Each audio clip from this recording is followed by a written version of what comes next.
Hello and welcome to Dice and Demons. I'm Emma, and in this video I want to talk about how to remember stuff that you tend to forget. So what I'm specifically talking about here is Warhammer Age of Sigmar, but it could be any sort of tabletop war game.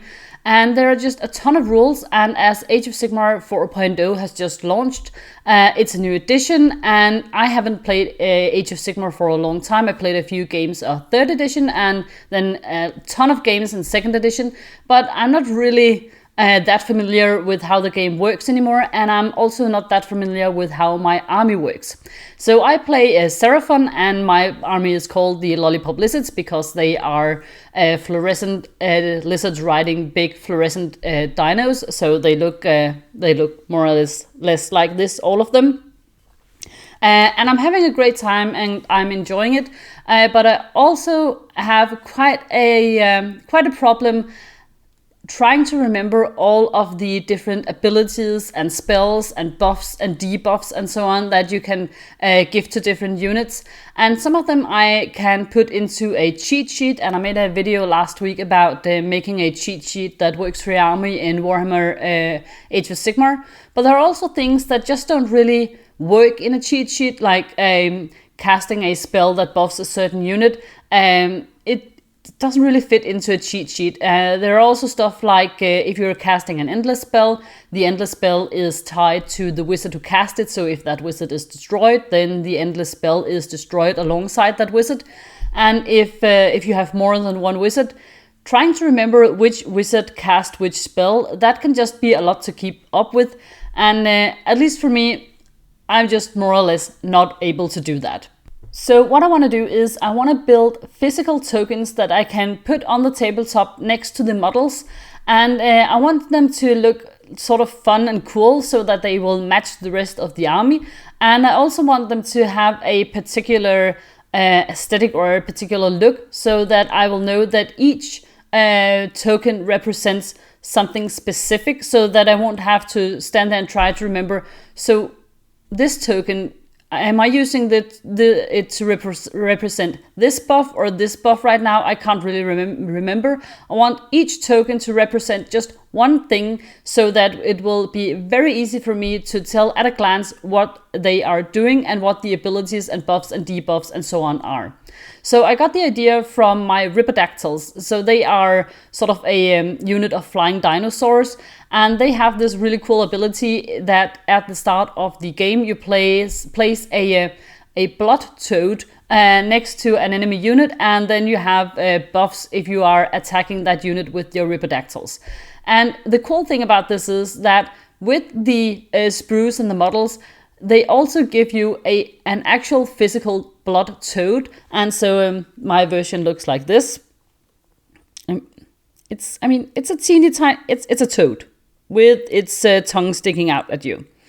And so I just think that's really cool and that's really fun, and it's just very thematic, and it just looks cool on the tabletop. And there's also just something quite silly and hilarious about the tiny toad sitting there, sticking its tongue out, and then sending your flying down dinos into some sort of frenzy. I just think it's fun.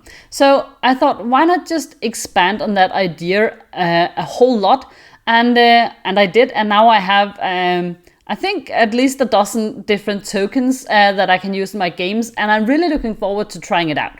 So with this video, I'm not as much making it sort of as a classical tutorial. I'm gonna show you how I made some of the tokens and what my thoughts and ideas behind them are. But it's more to hopefully help you get ideas for how you might be able to do this for your own games and for your own armies, and what might work for you. So let's take a look at some of the tokens I did. I decided to use 25mm bases for all of the tokens just because I have a whole bunch of these lying around, and also because I thought it would be nice that they all had the same size. And also I didn't want them to be too big, and I also think that the blood toad originally came with a 25mm base, so it just seemed appropriate. All of the bases are made with a rolling pin and some milliput, and that's how I make all of my Seraphon bases. Whereas the blood toad works really well on its own, I had to be a little bit more creative with the rest of the tokens. So I went through my Seraphon bits box and found all the fun, cool little plastic details that I had clipped off of sprues for all sorts of models, and I tried to see if I could find a way of making them work for the models and abilities that I wanted to have represented on my tabletop.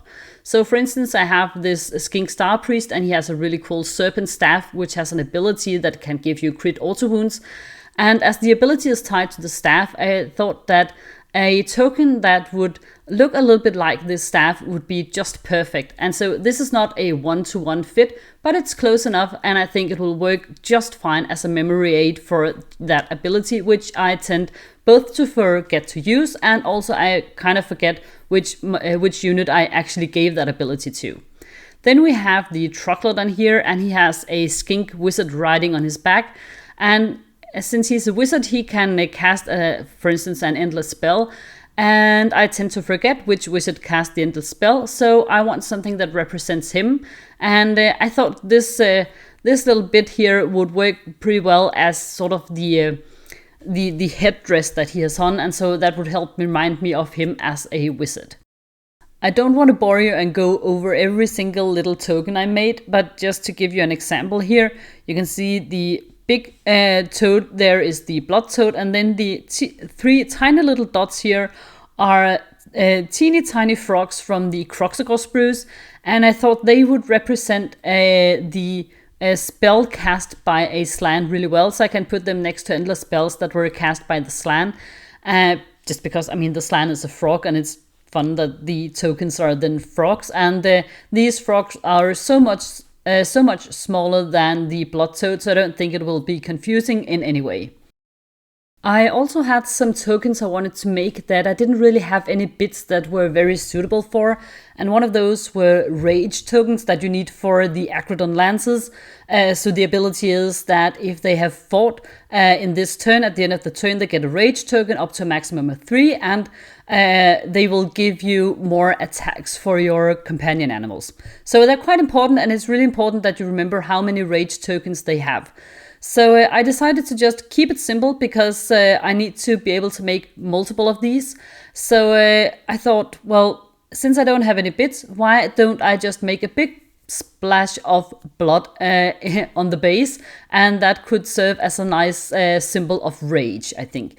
I'll grant you, it's perhaps not very subtle or elegant, but I think it will get the job done. So I took some water effects gel and sculpted it to look like you have almost like a pool of blood or something that has just been sloshed onto the ground, and now it's recoiling and springing up. To make it look a little bit more interesting, I could of course just have painted the base red or something. So this is just more or less me indulging myself because I thought it would be fun to play around with. And after the gel was dry, I painted it with some blood for the blood god to make sure that you could definitely see what this was supposed to be. Just because this was so much fun, I decided to do another effect like this. This time I'm painting it with the new fluorescent speed paints from the Army Painter, and it's supposed to be a noxious effect for my Troglodon. And strictly speaking, this is not necessary because it's a passive effect that you could definitely just have on your cheat sheet or something.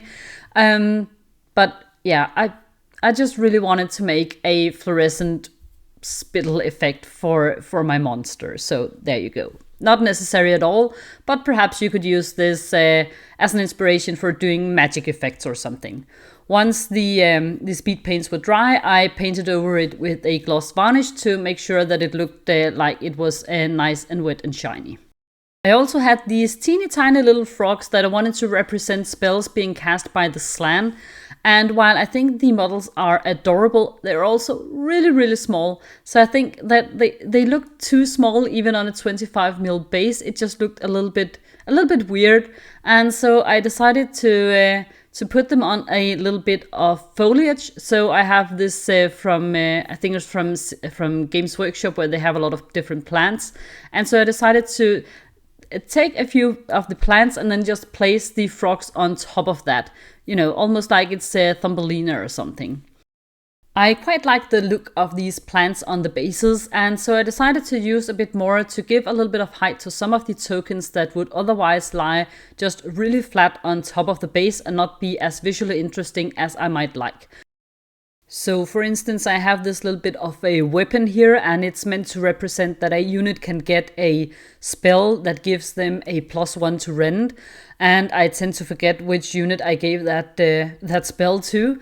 And so it's really nice to have a token for that, but the token on its own is just fairly bland, and so I thought it would be just a little bit more interesting to look at if it wasn't just placed completely flat on top of the base. Of course, this is definitely not necessary, it's just something I do because I think it's fun and I enjoy it. So here you can see my Slan, my purple wizard frog, next to his teeny tiny frog tokens. And I think these tokens will do a really good job of representing that a certain spell has been cast by the Slan. And I think it'll both serve me well as a memory aid, and I also think it will be quite easy for my opponent to understand what's going on and what these tokens are meant to represent. For the Skink Oracle on Troglodon, first we have a token that is going to be used to represent that a spell has been cast by the Skink Wizard on top of the Troglodon, and this one is sort of a stylized version of his helmet and face. And next up I have another token that is going to represent terror, so the fear that the Troglodon inspires, and I think with the little skull it helps to show that that's what that represents. And then I have the token with the noxious roar, and again, not strictly speaking necessary at all, but quite fun. Then we have the Skink Star Priest, and he has one token to show that he has cast this endless spell, and it's supposed to be a sort of stylized version of his headdress, where you can see the same colors on the feathers. And then I have another token for his staff, the one I talked about in the beginning of the video, where you have the twin-headed serpent staff that will give you a crit auto wound ability for a unit. And again, it's not like one-to-one the same, but I think it will be easy enough to remember that this is what it stands for. Then for the Scarvet on Agrodon Lancer, I have made the rage tokens, the little pools of blood. And as I said, they're not elegant or subtle or anything, but this is after all meant to represent that a dino gets so angry and bloodthirsty from attacking its enemies that it spills blood and gets even angrier and has even more attacks for the next turn. So I think they work pretty well, and these are the tokens that I think I will need the most of. So it is also quite nice that they were so fast and easy to make. Rawr. And lastly, because most of these were painted with fluorescent paints, they will glow under a UV light. It has absolutely no practical value, especially not for tokens, but I just thought I wanted to show you guys. I know a lot of you really appreciate the UV shots. And these are, of course, not the models I've spent the most time painting, so it's not quite as nice and sharp as some of my other tutorial pictures are. And here you can see all of my tokens so far. I have more bases that have been made with the rolling pin and the milliput, so they are ready to go. If the need arises for more tokens, I can just easily put something on top, and I have more memory aids to go. So I'm really excited to hear what you think of this idea. Not necessarily if you like or dislike these particular tokens, but more what do you think of the idea of having a physical object on the battlefield that matches the rest of your army, but represents an ability or a spell or something like that. Do you think it would be helpful? Do you think it would take too much of the attention away from the actual units or models fighting the game? Or is it something you could see yourself using for Age of Sigmar or 40k or something else? Let me know what you think, or if you have any ideas or suggestions for how to improve on this idea or make it even better or even more useful. So please let me know in the comments, and I'll do my very best to get back to you. And before you leave, I would just like to take the opportunity, as always, to thank the wonderful people who support Dice and Demons over on Patreon.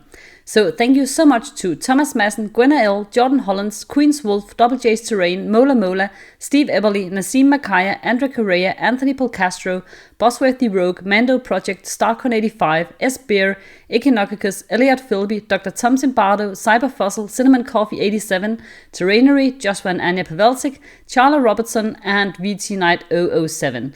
If you would like to also support Dice and Demons over on Patreon, I will leave a link to that in the show notes. If you want to stay up to date on my painting projects, remember that you can always follow me as Dice and Demons over on X, formerly known as Twitter, and on Instagram as well. Thank you so much for watching, guys, and I'll see you next time. Bye!